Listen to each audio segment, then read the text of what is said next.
Hello viewers, இன்னைக்கு நம்ம பார்க்க போறது Attack on Titan episode 70 part 2.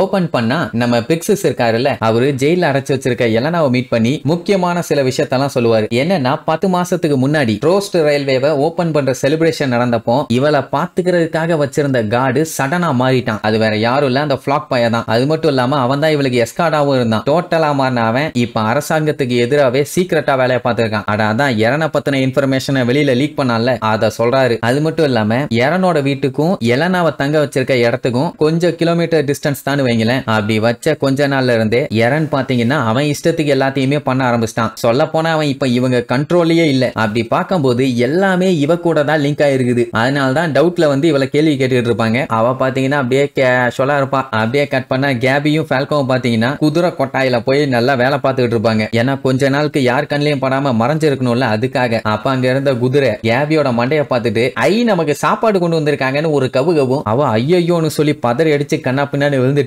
பாத்தியா டெவில் தானே நம்மளை இப்படி பண்ணி வச்சேன்பா, அட லூசுக்கு பிறந்த லூசு, குதிரை கிட்ட கொண்டு போய் தலைய கொடுத்துட்டு லூசு மாதிரி பேசிட்டு இருக்கேன்னு சொல்லிட்டு அந்த குதிரையை போய் அவன் கிளீன் பண்ணிட்டு இருப்பான். இப்ப என்ன ஒரு பஞ்சாயத்துனா, இங்க இருக்க குதிரைகளை எடுத்துட்டு எஸ்கேப் ஆக முடியுமான்னு தெரியல. ஏன்னா இவங்களுக்கு குதிரையில ரைட் பண்ணி பழக்கமே இல்ல. கரெக்டா அந்த ஹார்ஸ்களை ட்ரெயின் பண்ணி இவங்க கூட்டு போனாதான் தப்பிக்க முடியும். அதெல்லாம் எப்படியாச்சும் தப்பிச்சிடலாங்கிற மாதிரி சொல்லுவா. பட் ஃபால்கோவோட ஐடியா என்னன்னா, எதுவும் லூசுத்தனமா பண்ணாம இங்கே பொறுமையா ஹெல்ப்புக்காண்டி எந்த ஒரு பஞ்சாயத்தும் பண்ணாம வெயிட் பண்ணாங்கன்னா கண்டிப்பா இந்த உலகமே ஒரு நாள் இந்த ஐலாண்டை அட்டாக் பண்ண வரும். அந்த டைம்ங்கும் போது ரெய்னரும் ஃபால்கோவோட அண்ணன் கோல்ட்டும் வருவாங்க. அப்ப இவங்களை காப்பாத்தி கூப்பிட்டு போயிருவாங்கன்னு அவனுக்கு ஒரு நம்பிக்கை. அவளுக்கு என்ன கடுப்பாவுன்னா, ஆல்ரெடி இந்த ஜீக் இவங்க கூடவே இருந்து ஏமாத்தி இருக்கான். அவன் ஒரு துரோகியை வச்சுட்டு இந்த மாதிரி எல்லாம் யோசிக்க முடியாது அப்படிங்கிற மாதிரி சொல்லுவா. பட் அதுக்கு இவங்க என்ன பண்ண முடியும் அப்படின்ட்டு அவன் பாட்டுக்கு வேலையை பார்ப்பான். அவன் பாத்தீங்கன்னா இவளுக்கு மியான்னு பேர் வச்சிருப்பானா, அவ கத்திட்டு இருப்பான். என்ன பார்த்தா உன்னோட தங்கச்சி மாதிரி தெரியுதா, மியா கொய்யான்னு பேர் வச்சுட்டு இருக்க, தூக்கி போட்டு வாயிலே மீச்சிருவேன்னு சொல்லிட்டு இருக்கும் போது கயா அங்க வருவா. வந்தவ வாங்க லஞ்ச் சாப்பிடலாம்னு சொல்லி ஏதோ பிரெட் டோஸ்ட் எல்லாம் கொடுப்பான். அண்ட் அவங்கள பாராட்டியும் தள்ளுவா. ஏன்னா குயிக்கா எல்லா வேலையுமே கத்துக்கிட்டு சூப்பரா வேலை பார்த்துட்டு இருக்காங்க. ஃபால்கோக்கு ஒரு விஷயம் புரியல, இங்க வேலை பார்த்துட்டு இருக்கவங்க எல்லாருமே சின்ன பசங்களா இருக்காங்க. அது ஏன் என்னன்னு கேட்டா, அப்படி இருக்க சின்ன பசங்க எல்லாருமே ஆர்ஃபன்ஸுங்க. குயினுக்கு ஃபேமிலி இல்லாத குழந்தைகளை இப்படி விடுறதுல சுத்தமா இன்ட்ரெஸ்ட் இல்ல. அவங்க எல்லாருமே சந்தோஷமா அவங்க லைஃபை லீட் பண்ணணும் அப்படிங்கறதுக்காக தான் ஃபேமிலி இல்லாம கஷ்டப்படுற எல்லா குழந்தைகளையும் ஒன்னா சேர்த்தி அவங்கள ஒரு ஃபேமிலி மாதிரி பாத்துக்கிறாங்க. நாங்க எல்லாம் இப்படி 4 வருஷம் ஆகுதுங்கிற மாதிரி சொல்லுவா. இதை கேட்டுட்டு இருந்த கேபி, அப்பவும் நீங்க பண்ண தப்பெல்லாம் உணர மாட்டீங்கல்ல, உங்களுக்கு எல்லாம் கில்ட்டியாவே இல்லையா, இந்த ஐலாண்டை சேர்ந்தவங்க எல்லாம் இதுக்கு முன்னாடி என்னென்ன பண்ணிருக்காங்க, இங்க இருக்கவங்களோட பரம்பரையை நோண்டி பார்த்தா அவ்வளவு தப்பு பண்ணிருக்கீங்க, அது எல்லாத்துக்குமே அனுபவிக்க வேண்டாமான்னு கேட்டா, ஏமா எங்க பேரண்ட்ஸ் செத்ததுக்கும் இதுக்கும் என்னமா சம்பந்தம்னு கேப்பா. இருக்கு சம்பந்தம் இருக்கு, நீங்க எல்லாருமே அனுபவிக்க வேண்டிய ஆளுங்க தான் அப்படி எப்படின்னு அவளுக்குள்ள இருக்க வஞ்சத்தை கொட்டி தீப்பா. ஃபால்கோ சும்மாருன்னு இருப்பானா. அப்ப கையா இருந்துட்டு, இப்படித்தான் மாலை ஆளுங்க உங்களை சொல்லி வளர்த்திருக்காங்களான்னு ஒரு வார்த்தை கேப்பா. அவ்வளவுதான், ரெண்டு பேத்துக்குமே ஷாக் ஆகிரும். எப்படி இந்த விஷயம் இவளுக்கு தெரியும்னு. நீங்க ரெண்டு பேரும் மாலை ஆளுங்க தானே அப்படின்னு எப்படி தெரியும்னு பார்த்தா, குதிரை ஷெட்டை கிளீன் பண்ணிட்டு இருக்கும் போது காட்டு கத்துனாங்கல்ல, அப்படி அவங்க கத்தி பேசிட்டு இருந்ததை இவ கேட்டுட்டா. இன்னும் கொஞ்சம் கத்தி இருந்தீங்கன்னா உங்க ஊருக்கே கேட்டிருக்குமா, அந்த கத்திட்டு இருந்தீங்க பாலா. உடனே ஃபால்கோ பாத்தீங்கன்னா சமாளிக்க ட்ரை பண்ணுவான். ஆனா கேபி அதை பத்தி எல்லாம் யோசிக்கவே இல்லை. இங்கே இவளை போட்டு தெளிய வேண்டியதான்னு அங்க புல்லு இதெல்லாம் அள்ளி போடுறதுக்காக ஒண்ணு வச்சிருப்பாங்களே, அதை வச்சு குத்தி அவளை கொல்றதுக்காண்டி வெறிகொண்டு வருவா. இடையில ஃபால்கோ தடுப்பான். அவ அப்பவும் பாத்தீங்கன்னா லூசு மாதிரி பேசுவா. பாத்தியா அந்த டெவிலுக்கு நம்ம யாரு என்னன்னு தெரிஞ்சு போச்சு, நான் தான் சொன்னல இந்த ஐலாண்ட்ல இருக்கவங்க எல்லாம் நல்லவங்களே கிடையாதுன்னு, இவளை இங்கேயே போட்டு தள்ளிடலாம் அப்படின்ட்டு இவங்க ரெண்டு பேரும் முட்டிட்டு இருப்பாங்க. தூரமா இருந்து பார்த்த ரெண்டு பேரு, என்னப்பா என்ன பஞ்சாயத்து, ஏதாச்சும் சண்டையான்னு கேட்பாங்க. அவளதான் போச்சு கையா போட்டு கொடுக்க போறா அப்படின்னு நினைக்கும் போதான் அவ அப்படியே ட்விஸ்ட் அடிப்பான். அட வேற ஒண்ணும் இல்லப்பா, மியாக்கு நான் அவளோட பிரதர் கிட்ட பேசுறது ஜலசா இருக்காமா, நான் அவனை தூக்கிட்டு போயிருவேன்னு பயப்படுறான், மத்தபடி ஒண்ணும் இல்ல. உடனே குதிரைங்க பக்கத்துல இருக்கும்போது இப்படி விளையாண்டுட்டு இருக்காதீங்க, உங்களுக்கு ஏதாச்சும் அடிபட்டுரும், கொஞ்சம் கேர்ஃபுல்லா இருங்கன்னு சொல்லிட்டு போவானுங்க. இவங்களுக்கு ஷாக்கு, எதுக்கு நம்மளை காப்பாத்தினான்னு. அவ உடனே என் கூட வாங்கன்னு சொல்லி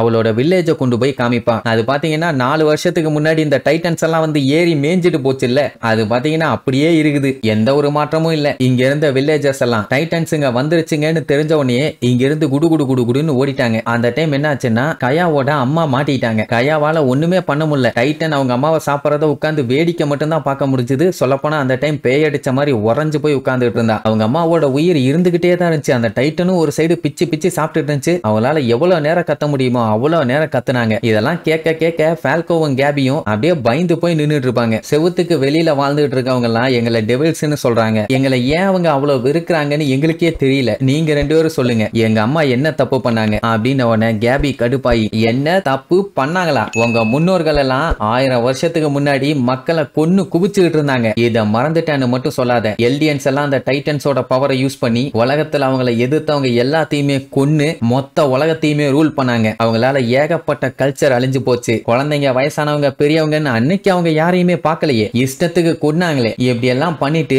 இன்னைக்கு என்ன நல்லவன் வேஷம் போட்டுட்டு இருக்கீங்க? நீங்க ஒண்ணு விக்டிம்ஸ் இல்ல, கொலைகாரங்கன்னு பச்சை பச்சையா திட்டுவா. அட அதெல்லாம் ஓகேமா, அந்த பரம்பரையில பிறந்ததை தவிர நானும் எங்க அம்மாவும் ஒரு எறும்புக்கு கூட சாப்பாடு தர்றோம்னு சொல்லி தராம துரோகம் பண்ணலையே அப்படின்னு சொன்னா கேபி ஒத்துக்க மாட்டான். பல வருஷத்துக்கு முன்னாடி உன்னோட முன்னோர்கள் இதை பண்ணாங்க அதை பண்ணாங்க அப்படின்னு அதையே தான் திருப்பி திருப்பி சொல்லுவான். அதெல்லாம் ஓகே, ஆனா இப்ப இருக்கவங்க என்ன பண்ணாங்க அப்படின்ட்டு மாத்தி மாத்தி இவ கேள்வி கேட்க அவ கேள்வி கேட்க அவ உங்களோட முன்னோர்கள் தப்பு பண்ணாங்கன்னு சொல்றா. இவ எங்க அம்மா 4 வருஷத்துக்கு முன்னாடி தான் செத்தாங்க, எங்க அம்மா யாரையுமே கொன்னதில்லையே, அப்படி இருக்கும்போது அவங்க என்ன தப்பு பண்ணாங்க அப்படின்னு நல்லா ஸ்ட்ராங்கா கேட்ட உடனே கேபிக்கு என்ன சொல்றதுனே தெரியல. கையா பாத்தீங்கன்னா அழுவா. என் கண்ணு முன்னாடியே எங்க அம்மாவை டைட்டன் சாப்பிட்டுச்சு, அதுவும் உயிரோட. கொஞ்சம் கொஞ்சமா அவங்க கதற கதற என்னால எதுவுமே பண்ண முடியல. அப்ப இது யாரோட தப்பு சொல்லு சொல்லுன்னு கேட்கும் போதுதான் நம்ம ஃபால்கோ இருந்துட்டு 4 வருஷத்துக்கு முன்னாடி பாரடைஸ் ஐலாண்டுக்கு எங்க வாரியர்ஸ் தான் வந்து இந்த அட்டாக்க பண்ணாங்க. அந்த ஒரு பிரச்சனையால தான் உங்க அம்மா அப்பா செத்தாங்க. சொல்ல போனா உங்க அம்மா எந்த ஒரு தப்புமே பண்ணலன்னு உடனே அவ ஒரு மூலையில உட்கார்ந்து ரொம்ப ஃபீல் பண்ணி அழுவா. உடனே கேபி ஃபால்கோட்ட, ஏண்டா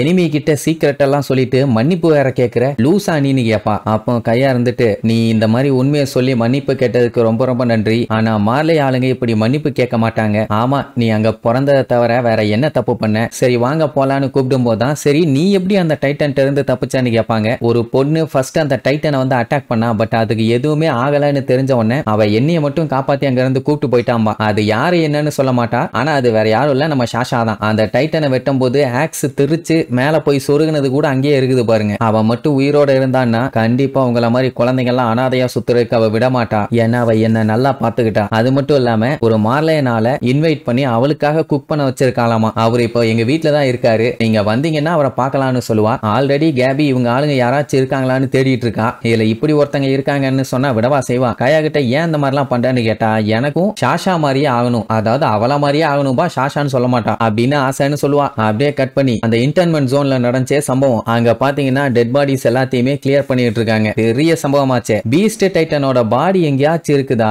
ஜீக்கோட பாடி பார்ட்ஸ் எங்கேயாச்சும் செதறி கிடக்குதா அப்படின்ட்டு ஃபுல்லா செக் பண்ணி பார்த்துக்கிட்டு இருக்காங்க. தேடி பார்த்ததுல ஜீக்கோட கையும் காலும் தான் கிடைச்சதே தவிர மத்த பார்ட்ஸ் எதுவுமே சிக்கல. அவன் கண்டிப்பா செத்த மாதிரி நடிச்சு நம்மளை ஏமாத்தி இருக்கான். அவன் எப்படியும் அந்த ஏர்ஷிப்ல தான் எஸ்கேப் ஆகி பாரடைஸ் ஐலாண்டுக்கு போயிருக்கணும் அப்படின்ட்டு அவங்க யூஸ் பண்ண கியர்ஸ் எல்லாம் காட்டுவான். பாத்தீங்கன்னா இந்த ஓடிஎம் கியர்ஸ் மார்லைன்ஸோட டெக்னாலஜியை வச்சு கிரியேட் பண்ணிருக்காங்கன்னு நல்லாவே தெரியுது. அது மட்டும் இல்லாம அந்த ஏர்ஷிப்பும் அவங்களோடது இல்ல, அதை ஓட்டணும்னாலும் அட்வான்ஸ்டான நல்லா ட்ரெயின்டு பைலட் தேவை. அப்படின்னா இதெல்லாம் வச்சு பார்க்கும் போதே தெரியுது 4 வருஷத்துக்கு முன்னாடி ஜீக் அங்க போய் எல்டியன்ஸ் எல்லாத்தையுமே காப்பாத்தணுங்கிறதுக்காக இந்த மாதிரி ஒரு துரோகம் பண்ணியிருக்கான்னு எல்லாத்துக்குமே அள்ளு விடுது. இவ்வளவு நாளா ஒரு துரோகி கூட இருந்தா சண்டை போட்டிருக்கோன்னு. இப்ப என்னன்னா இன்னொரு 6 மாசத்துல இந்த மொத்த உலகமுமே மார்லைன்ஸோட கை கோர்க்க போகுது. அதுக்கப்புறம் பாரடைஸ் ஐலாண்டை எதிர்த்து அஃபென்சிவ் அட்டாக் தான். அவங்களால எதுவுமே பண்ண முடியாதும்பா. But gold பதறுவான். 6 மாசம் வெயிட் பண்ணா அப்ப கேபியும் ஃபால்கோவும் அவ்வளவு நாள் அங்க இருக்கணுமா? அவங்களை எப்படியாச்சும் சீக்கிரமா காப்பாத்தணும்பா. நார்மலான ஆளுன்னா எக்கடோ கெட்டு போங்கன்னு விட்டுருவாங்க. ஆனா